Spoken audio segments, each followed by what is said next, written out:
Good evening, everyone. I'm going to do a quick video on how to split a monogram letter so that you can cut it on a laser or Glowforge.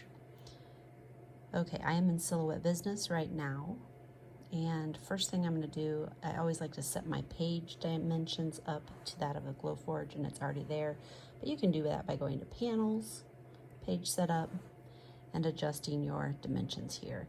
I have it at like an 11 by 19.25, which isn't really accurate, but we'll just make it 19. Okay, next we're going to pick a letter. So my name is Jamie, so we'll start with a J. I've already done a little bit of research to see what a scripty font I would like. And so when you're in Silhouette Business and you're picking a font, it will pull up your recently used, and the one I recently used is called Snell Round Hand. Perfect. Now, I'm going to make this big, just so it's easy on my eyes to work with.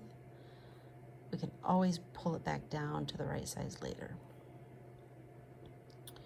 Now I need to move this letter out of the font world and into a shape world. So what I'm going to do is I'm going to make it a compound path. We're going to come up here to Object, make a compound path. Now we need to remember the width of the letter. So right now it's 11.432. I am going to make this 11.5 just so I remember it easier. And my dimensions are locked so that it adjusts both and they stay the same similar size. You can always unlock it by clicking that if you don't want them to stay the same. So I'm going to change this to 11.5. I'm going to tab, and it adjusted it.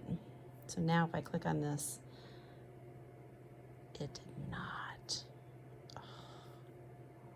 Let's try that one more time. We're going to do tab 5 and enter, and then it adjusted it.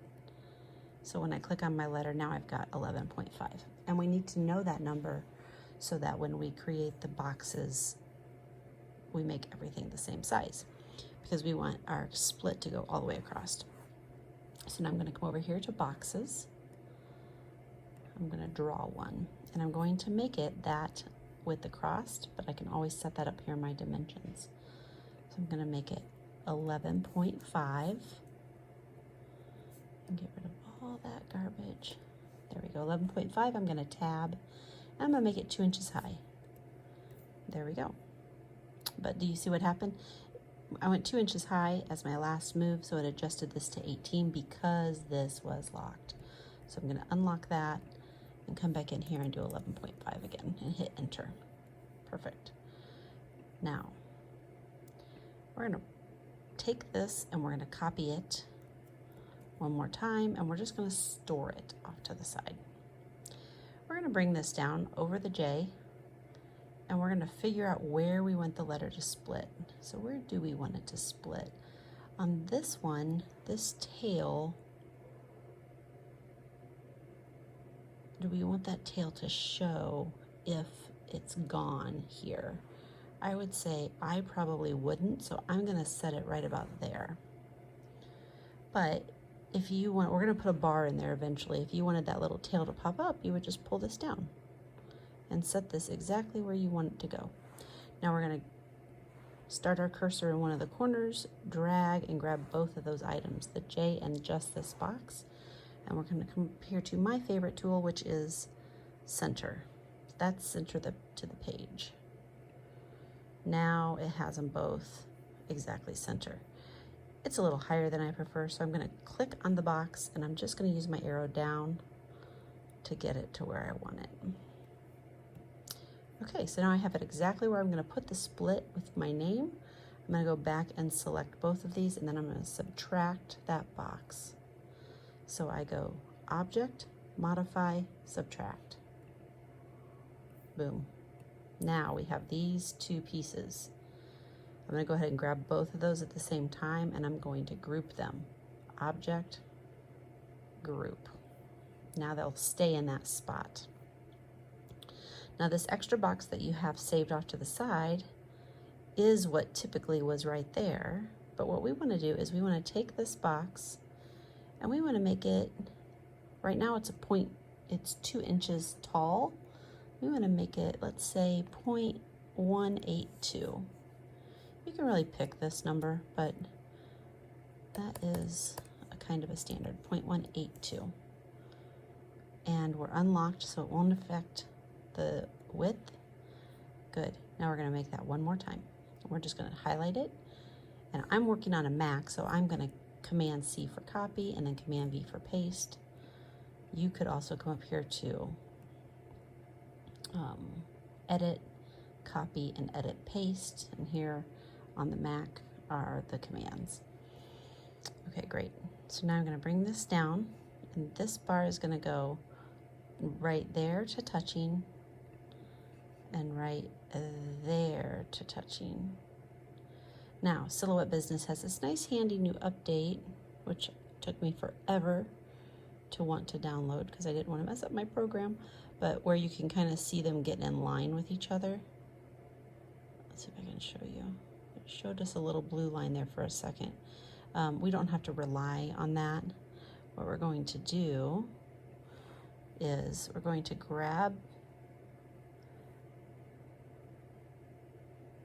just these two, and we're going to use this. So we have this is like a spacer tool, and this is going to space everything evenly and in the center. So it gives me that, and it lines them up this way, and it keeps them spread apart. If I were to pick the center button, it would put everything right dead center. So now I'm going to zoom in because I want these lines to overlap, and you could zoom way in if you really want to be perfect about it. I'm just going to click on it and use my up and down arrows, and we're actually going to blend that in just a second. So I'm going to come down here and move this one up a little bit just so it's right on the line. Okay, now what we're going to do is weld. So I grabbed this piece, which was grouped together with this and those two, and we're going to come up here to Object, Modify, Weld. Boom. Now we have our lines. Okay. Now we're going to come back over here to the font, and we're going to type the name. My name is Jamie, J-A-M-I. My mom decided she would torture me for my entire life and spell it a little different. Okay. I do not really like the same font in with like the Snell round hand, so I'm going to pick a different font. I'm going to come over here to my font drop down, and I'm just going to pick, probably for purpose of this video and so it doesn't take me forever in a day. Ooh, no, not that one. Let's see, let's go up here and see what I have used before. This one's pretty standard. Let's try that one, although that's pretty skinny for the Glowforge. You might not want to go that thin. Let's go here. We'll just do that. Okay, great. So now what I'm going to do is just adjust this. I'm going to pull it down this way first. Now remember, in a Glowforge, you want your lines connecting, and then we're going to blend them together so that it cuts in one piece. Of course, my name has to have an I with a dot, so then it makes that another piece we have to connect. All right, now I'm going to grab all of this, and because I want my name to go, actually no, I'm going to wait. I'm going to widen this out first. Just pull on my little tabs. Where do I want it? That's probably good right there. And now I'm going to center it. Ah! Wrong button. Now I'm going to take this one and this one. Actually, you know what I should do first is come in and group these again. So group this with this. Object, group. Okay, now that's a piece. Now we want this and this to be in the center. That's fine. Now we're going to pull it down with my arrow keys until it's touching. And we will make sure it's touching everywhere because of the cut. Let's zoom in on this. Okay, so I can see that at least on the bottom lens, I've got this. I'm going to go Command Z and go back. Okay, tap that off so I don't move it. See how I have some overlap? That's all very good. And this is probably overlapped more than I want it to be. I can fix that. Okay. I'm going to take this, and just like we did with the first letter, I'm going to make it a compound path to get it out of the font world. And now I'm going to release the compound path so I can control that dot a little bit. I'm just going to pull it down there. Nice. Okay, everything is together. Now I'm going to highlight all of it. I want to grab my entire name plus the main object, and I'm going to weld them together. Object, modify, weld. Okay, so we lost the middle of our A. I'm going to go back, Command Z, off click so that that's not controlled, and I'm going to grab the A and that piece right there, and I'm going to subtract it.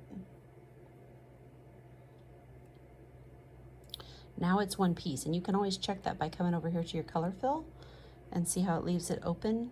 If I wouldn't have done that, it would have been solid. So I'm going to take that and make it transparent again. Now let's try it again. We're going to grab all my name and the dot and the main piece, object, modify, weld. Boom. So now you can see the Glowforge will follow these lines, and I can see right here that it did not weld it enough. See that? How there's still a solid line? The Glowforge would cut right through that. So we need to go back one more time. I'm going to do Command Z, Command Z, Command Z. There we go. Got it.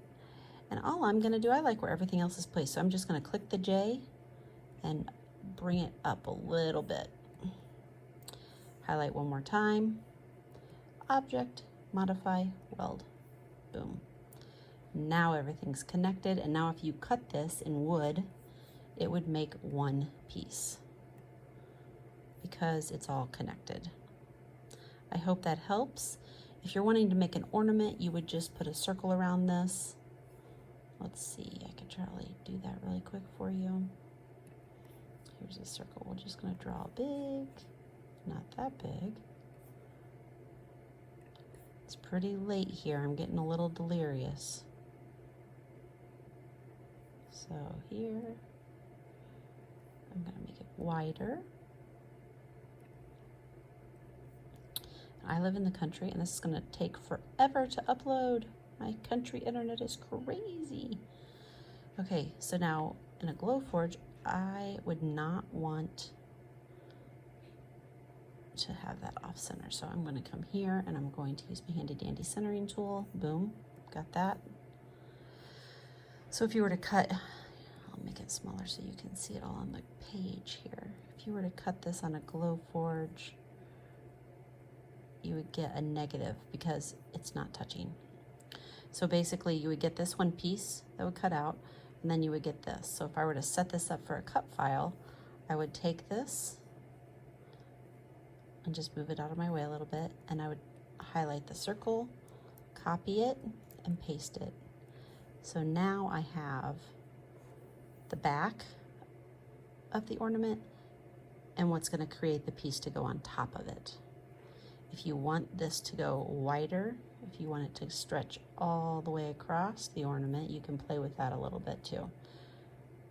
The other thing you can do is take this and copy and paste that piece, bring it over here, or get rid of all of this, delete. I could just copy both of them, copy and paste, and bring it over.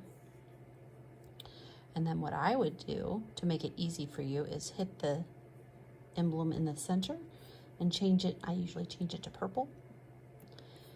And when I go into Glowforge, I would score that. So I know exactly where to put this piece once I cut it out, glue it right on top of the score lines. And don't forget, if this is an ornament, you need some kind of little hole at the top, like that. You actually just need it on the base. So again, delete. And this, if you want to center it, you can tap that Actually, I would start here and I would group these together, make sure the name is center with the circle, and then Command G to group it. And then I would hit this, this, and this circle, and I would come over here to my little spacing tool and do this middle center one, and it brings my circle to the center. So now I'm going to copy all of it, copy, paste, move it over, and then I'm going to ungroup this.